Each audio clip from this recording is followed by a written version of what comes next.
part of the Press Play Podcast Network. Look up in the sky. It's a bird. It's a plane. This is Jason J. Lewis, the voice of Superman on Justice League Action. This is Mark Wade, writer of Superman Birthright. You're listening to the Krypton Report.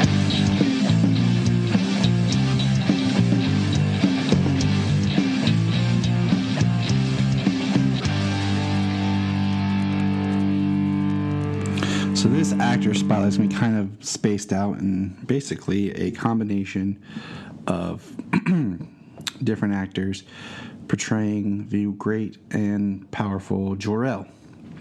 So the first person to ever portray Jor-El was Nelson Lee, born January 1st, 1905, died July 3rd, 1985. Lee was the Jor-El of the Kirk Allen serials, and his filmography is pretty impressive. His last noted, he did 172 films. Last noted film was 1974. He did a lot of work for Bonanza. Let's see, Bonanza, The FBI, Silencer, and one of the movies that I really loved. He was in the uncredited in the original Ocean's 11. It's a very interesting film if you ever watch it. EO 11. Yeah, I definitely recommend it. It's pretty funny. The Attack, uncredited in The Attack of the 50-Foot Woman, and Rebel Without a Cause. He did a lot of uncredited work, which is funny because the credit technically, he was Death Sergeant number 1 in Rebel Without a Cause, which I love James Dean movies. All 3 of them. But he was the first Jor-El. He graduated from the University of Southern California in 1929. He was born in Mississippi and died in California. Not a lot's known about him, but it's worth noting because he did play Jor-El. Now, the second actor to portray Jor-El is Robert Rockwell, which I will state is probably my favorite Jor-El. Oh no, why, Tyler? I'll tell you why. This mic's a little hot. Sorry, guys. I don't know what's going on with it. We'll turn down the gain here. Something got messed with. I apologize for if it's crazy. I'll fix it in post.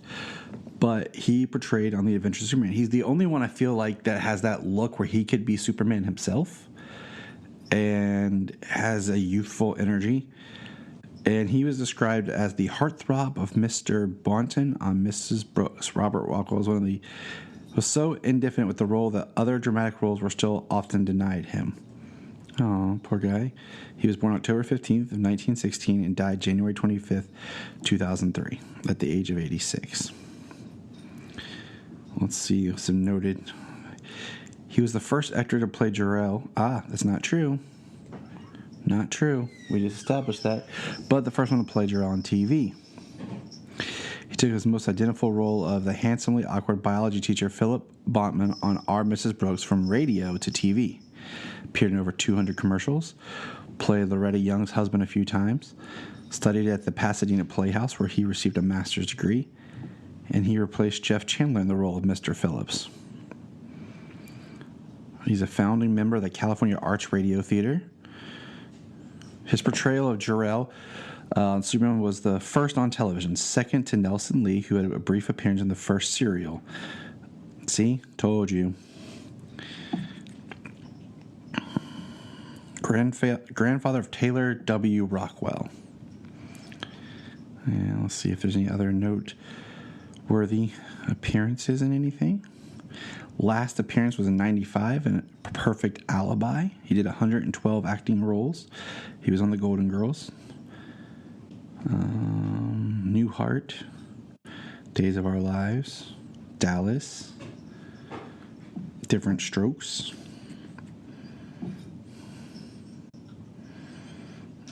Lassie, Petticoat Junction, Green Acres, Perry Mason, The Lucy Show, Maverick, Old Western, Gunsmoke. He was very active. Look, the next Jor-El is Marlon Brando, and I'm not going to sit here and break down Marlon Brando because, frankly, he's Marlon Brando. Okay, And if you know anything about acting, film, or anything, you know who Brando is, the Godfather. And we've talked about him before and just the gravitas that he brought to the role to bring Superman the movie to life. We've talked about that multiple times. And it's Marlon frickin' Brando. After that, Superboy kind of gets an appearance where we get a person who claims to be Jor-El, but it's really not, but it's played by George Lazenby, which is the forgotten James Bond, who did one Bond film, and it was just worth noting. But then, the next comes from Lois and Clark, The New Adventures of Superman. Character actor David Warner, who I first discovered as Professor Jordan Perry in Teenage Mutant Ninja Turtles 2, The Secret of the Ooze, would portray Jor-El on Lois and Clark. He has an amazing filmography. Teen Titans Go, Mary Poppins Returns, The Alienist. He recently passed away here.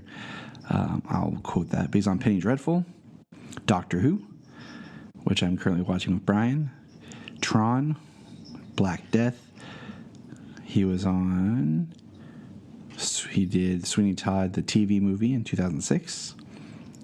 He did Scooby-Doo. He did Batman the Animated Series, where he voiced Ra's al Ghul. Men in Black. He was on the Horatio Hornblower series. Batman Beyond, where he was Ra's al Ghul. Buzz Lightyear of Star Command is Lord Armstrong. Total Recall, the series, which I totally forgot existed. Wing Commander, the movie. Yikes. Scream 2, he was the drama teacher, Gus Gold. I remember that. Now he was on Titanic as Spicer Lovejoy. It really says Spicer. Spider-Man the Animated Series, Herbert Landon / the Red Skull. Freakazoid. Captain Simeon and the Space Monkeys. I've always remembered that title because it was so weird as a child. Beastmaster 3. Gargoyles, he was the Archmage. And let's see, Mighty Max, Briscoe County Jr., Murder, She Wrote, Dinosaurs, Tales from the Crypt, Diagnosis Murder, Star Trek. His very first acting credit role was in 1962. In uncredited, we joined the Navy. He was born July 29th, 1941, and died this year, July 24th, 2022. Thank you, David, for all your services to the character, but also for your fun quotes from Teenage Mutant Ninja Turtles. I appreciate it. The next Jor-El, which is weird, and I say that because for some reason, after Marlon Brando, every Jor-El should be too old to be Superman's dad and be with white hair, is Julian Sands, born July 4th, 1985. He was Jor-El in the latter part of Smallville. And what kills me is in earlier Smallville, they say that Clark looks just like his father. Yeah, Julian Sands and Tom Welling look nothing alike.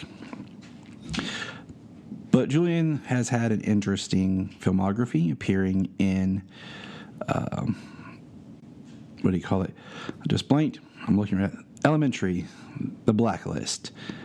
He appeared in Dexter. He appeared in Gotham as Gerald Crane. He was in The Girl with the Dragon Tattoo, the David Fincher film. So he has done multiple things and appeared in Castle. He was in Ocean's 13 as Greco Montgomery. The Haunted Airman is a TV movie from 2006 that he was with Robert Pattinson. Oh, Pattinson, we love you. But he has done an array of work. Julian does not look like Tom Welling and is not high on my radar for Jor-El's. But he was novelist Anne Rice's first choice to play Lestat in Interview with the Vampire. But a more marquee name, of course, was used. He was introduced to his current wife by John Malkovich, is married to Guinness heiress Evgenia Chikotsky. Yeah, I'm not even trying that. Studied at the Central School of Speech and Drama in London, where he first met his wife, Sarah, a journalist.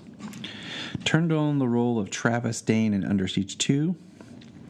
His early theater days were spent with the Forum Theatre Company. Was seen as a British Prime Minister Tony Blair in the play Stuff Happens. So, Julian, good job, but you're not a choice for Jor-El. Sorry, buddy. The next is Russell Crowe. Now, Russell Crowe is another one of those actors that has some gravitas. He's probably my second favorite Jor-El. They made Jor-El try to make him too cool, but once again, Jor-El is supposed to look like he could be Superman himself. And I'm just, I don't know, not a huge fan. I'm just going to admit it, okay? Sorry. Of him being Jor-El. But he does a great job. I'm a fan of Russell Crowe's, don't get me wrong, but just the look. But he does well. The next Jor-El briefly appears in Superman Lois as Angus McFadden. Now, Angus, when I first thought of him, comes to me from when he was in Braveheart as Argyle. He was also in Saw 3/4. But he is currently working. He was born September 21st, 1963. And let's see. He was once engaged to Catherine Zeta-Jones. He speaks French fluently. He played Robert the Bruce in 2 films, Braveheart and Robert the Bruce. Okay, I was wrong. His father was the World Health Organization doctor. Appeared with Brian Cox a number of times. Looks like he could be Brian Cox's brother for sure. Is one of 2 British actors to play Orson Welles, the other being Christian McKay. And I think my first exposure to his work, he was in Equilibrium, which is a very interesting movie. It's the first movie I watched to judge Christian Bale if he could be Batman. But when I was younger, he was in Chuck, too. I knew him from We Bought a Zoo. Psych, yep, knew that. Where is it? Oh, he also appeared in Saw 6, too. But if you understand those films, you would understand why. Time manipulation. Where?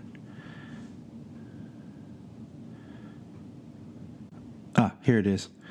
The first one I ever saw him in. The poster's weird. 1997's Warriors of Virtue. That's right. Nobody remembers this movie. But it's really weird. It's about ninja fighting kangaroos. That movie needs to be remade. But that's where I first saw him. And then he did the Rat Pack movie as he played Peter Lawford in 98. Yeah. Thank you, Angus. And the last actor for today's spotlight is Cameron Cuff. Was born on the 5th of April in 93, England. And he is currently alive. But he is best known as playing Jor-El, which would be Jor-El's father, Superman's grandfather, on Krypton. The character of Jor-El is kind of a split up of Siegel.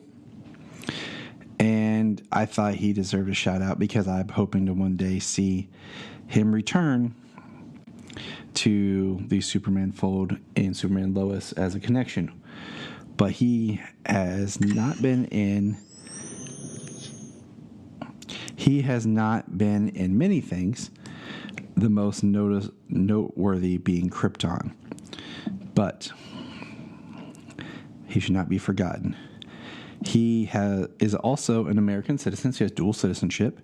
He was one of just 15 students out of several hundred applicants and the only American selected for the first class of National Academy of Dramatic Arts at Trinity College in Dublin. Has 3 passports, American, British, and Irish. Member of the Screen Actors Guild and Actors Equity, graduated from prep school in Connecticut. A self-described fan of old films. He lists The Shawshank Redemption, Charlie Chaplin's Modern Times, and Paul Newman movies is among his favorites. So thank you, Cameron, Grandpa L. And that'll wrap this up as my last actor spotlight. We're going to press pause and hear a few words from our other podcasts on Press Play Podcast Network. Hello, Brooks here with the Books with Brooks monthly book club podcast. Here's how Books with Brooks works. We read one book a month, and then we talk about it. Classics like Stephen King's The Shining, debut novels like We Are the Brennans by Tracy Lang, and tons of other compelling, life-changing stories, one book and 1 month at a time. So come read along with us and then listen in. If you are like Tyler and James and can't get enough Super Talk, check out these other podcasts.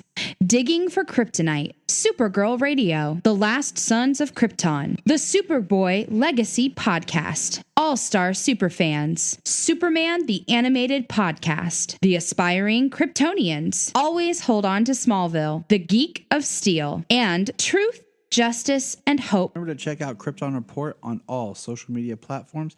Go to linktree.com/Krypton Report. You find out all of our information. $1 a month, you'll get extra special content that you don't get on the main show, like movie commentaries and whatever else comes out of our mouths. So check it out, patreon.com/Krypton Report. This is Dan Jurgens, and if you want to have a good time, keep listening to the Krypton Report. Look up in the sky. We just want to say, if you've enjoyed this podcast, please check out other podcasts on the Press Play Podcast Network.